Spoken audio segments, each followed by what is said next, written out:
지난 27일과 28일 태안 지역에서 산불이 잇따라 발생했습니다.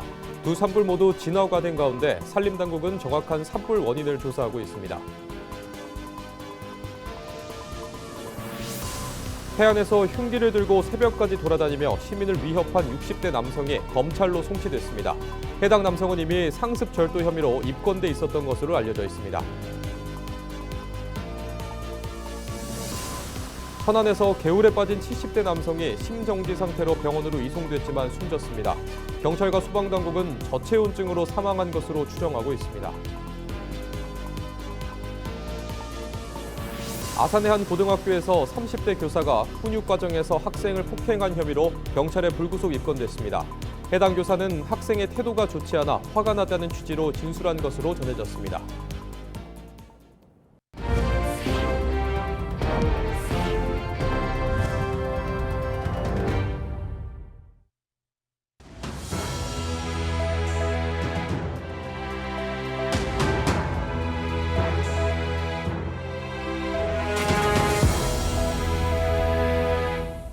시청자 여러분 안녕하십니까? 헬로티비 뉴스입니다. 태안에서 산불이 잇따라 발생했습니다. 먼저 지난 27일 저녁 8시 40분쯤 태안군 안면읍 승원리의 한 야산에서 불이 났습니다. 산림당국은 인력 120여 명을 투입해 산불 발생 1시간 50분 만에 불을 껐으며 이 불로 산림 0.9헥타르가 탄 것으로 알려졌습니다. 28일 새벽 4시 50분에는 태안군 원북면 양산리의 한 야산에서 화재가 발생해 1시간 40여 분 만에 진화됐습니다.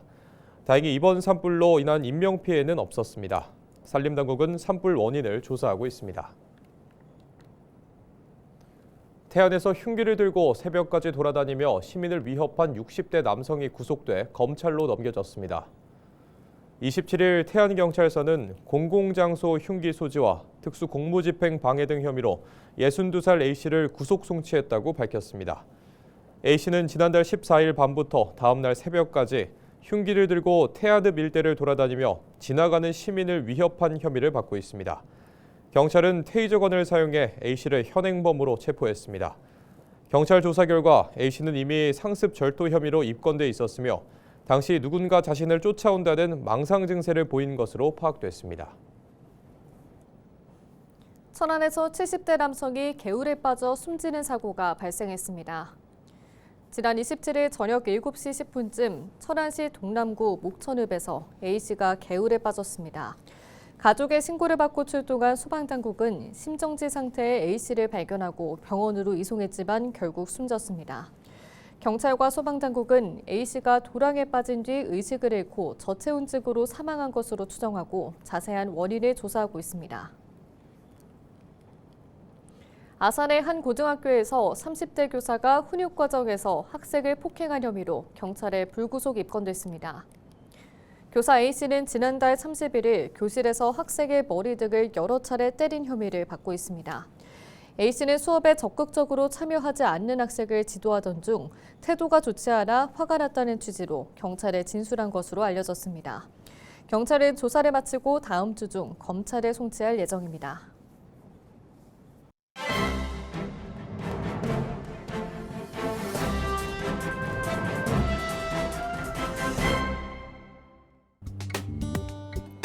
굿모닝 충청 기사입니다.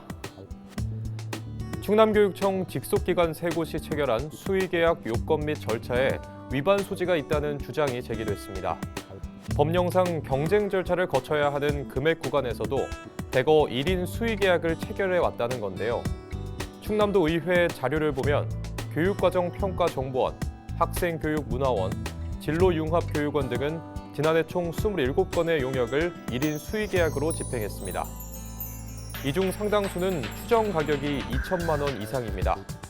지방계약법 시행령에 따라 2천만 원 이상 1억 원 이하는 2인 이상 견적 제출이 필수인데요. 하지만 직속기관들은 이 구간에서도 20건 이상을 1인 견적 방식으로 처리했습니다. 해당 항목에는 워크숍 위탁 운영과 국외 연수 등 다양한 용역이 포함됐습니다. 1억 원 초과 공연도 1인 수의계약을 체결한 사례가 다수 확인됐습니다. 도의회는 내년도 용역비 예산이 전년 대비 증가한 만큼 금액 기준, 업체 유형별 수의계약 요건 검증 절차를 강화해야 한다고 주문했는데요. 그러면서 1억 원을 초과하는 공연은 원칙적으로 수의계약이 금지되는 만큼 고액 공연, 행사 집행 시 예외 적용 사유와 증빙 자료를 명확히 해야 한다고 당부했습니다. 지금까지 신문 브리핑이었습니다.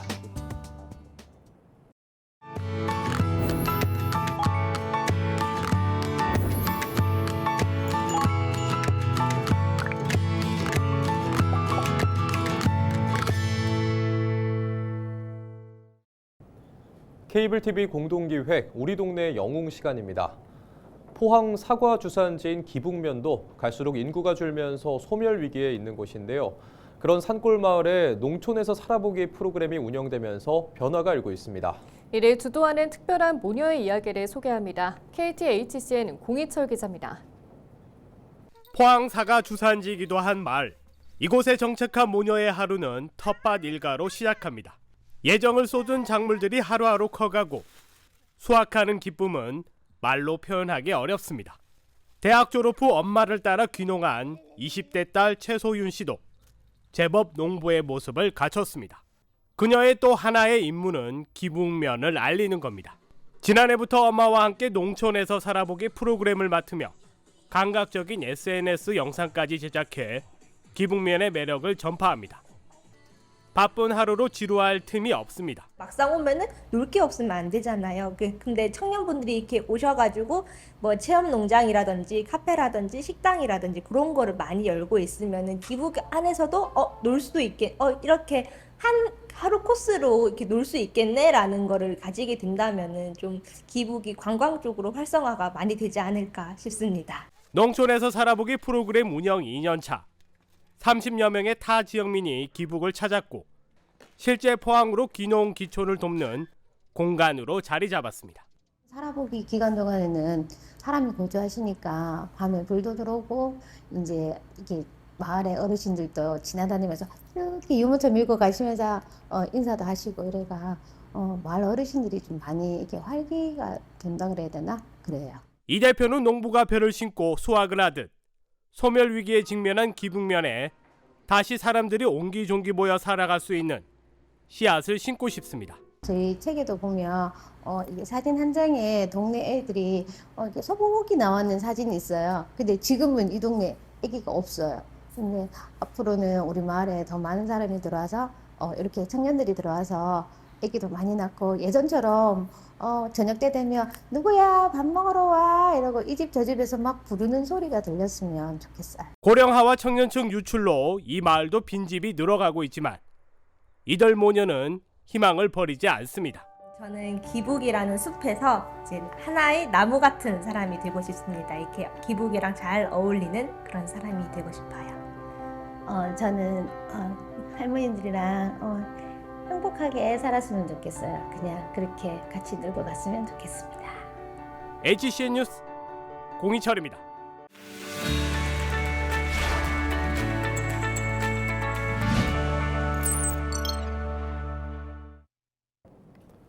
우리 지역 국회의원들의 활동을 살펴보는 국회는 지금입니다.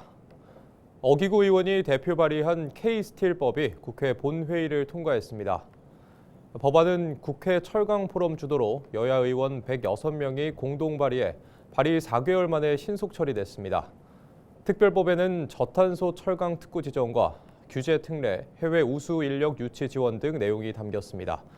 이는 국내 철강 산업을 포괄적으로 지원하는 첫 독립 특별법입니다.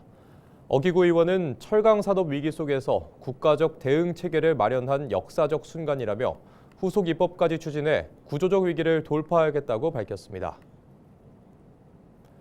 박수현 의원이 공연 입장권 안표 거래 전반을 규제하는 공연법 개정안을 대표 발의했습니다. 이번 개정안에는 기존 매크로 사용에 한정됐던 규제 범위를 넓혀 매크로 사용 여부와 관계없이 정가 초과 재판매를 금지하는 내용이 담겼습니다. 또 신고 전담기관 지정 근거를 신설하고 세배 과징금과 부당이익 몰수 등 제재 강화 조치도 포함됐습니다. 박 의원은 공연 관람의 공정성을 높이고 유통질서 개선에 기여할 것이라며 규제 사각지대에 따른 피해를 방지하겠다고 밝혔습니다. 지금까지 국회는 지금이었습니다.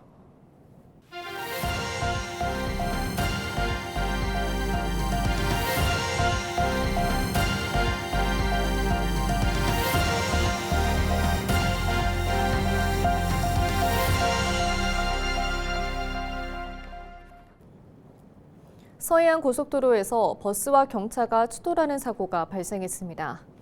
지난 27일 오후 5시 10분쯤 당진 서해안 고속도로 서울 방향 서해대교 부근 273.4km 지점에서 24명이 탑승한 관광버스와 경차가 추돌했습니다. 이 사고로 버스에 타고 있던 70대 남성 등 2명이 얼굴을 다치는 등 경상을 입고 병원으로 이송됐고 8명이 가벼운 부상을 입었습니다. 경차가 급하게 속도를 줄이자 뒤따라오던 버스가 핸들을 꺾어 피하는 과정에서 경차와 추돌한 뒤 가드레일을 들이받은 것으로 알려졌습니다. 경찰은 현재 자세한 사고 경위를 조사하고 있습니다. 당진시의회가 27일 서영훈 의원에 대한 불신임안을 가결한 것에 대해 서 의원이 불신임 사유가 지방자치법 요건에 맞지 않는다고 반박했습니다. 서 의원은 28일 기자회견에서 원내대표 임명 문제와 윤리위원회 구성 등 제기된 사유는 절차적 법적 하자가 있다며 수용할 수 없다고 밝혔습니다. 서 의원은 불신임 의결에 대해 효력정지 가처분과 무효소송을 제기하겠다며 정치적 대응이 아닌 법적 절차에 따른 것이라고 강조했습니다. 충남 지역 대부분의 학교에서 방송시설과 정보기기 관리 업무를 교사가 맡고 있는 것으로 집계됐습니다. 전국교직원 노동조합 충남지부는 유치원과 학교 763곳 중 약 91%가 교내 정보 네트워크와 정보기기 유지 관리 업무를 교사가 맡고 있다고 밝혔습니다. 교사가 방송시설 유지와 보수 업무를 담당하는 곳도 763곳 중 88.6%로 나타났습니다.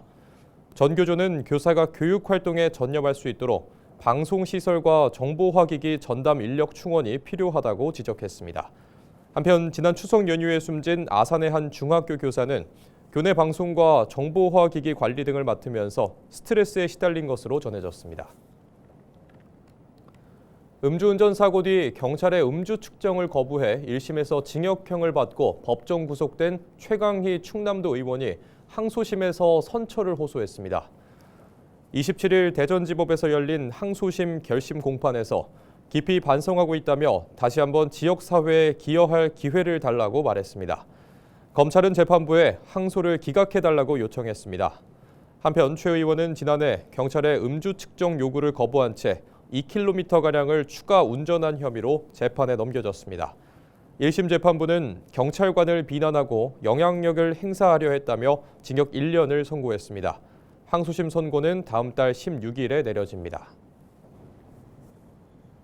지난 24일 당진의 한 돼지 농장에서 아프리카 돼지열병이 발생한 가운데 당진시가 확산 방지에 총력을 기울이고 있습니다. 당진시는 아프리카 돼지열병 발생 농장 10km 방역대 30곳에서 채취한 시료 645점에 대한 정밀 검사를 진행한 결과 모두 음성으로 확인됐다고 밝혔습니다. 또 지역 내 돼지농장 121곳을 대상으로 전화 예찰을 진행했으며 모두 이상 없음으로 확인됐다고 전했습니다.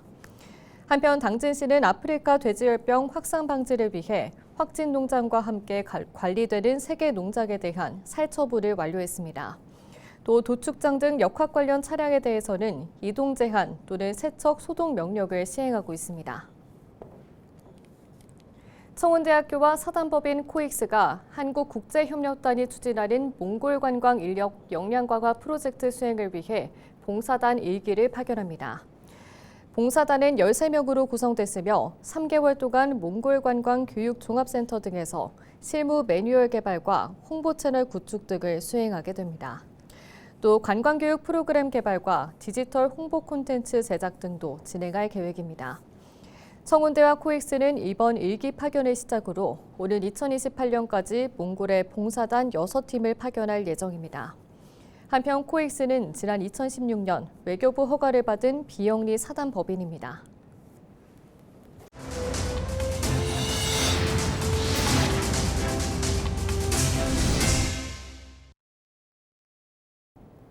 이상으로 뉴스를 마칩니다. 시청해주신 여러분 고맙습니다.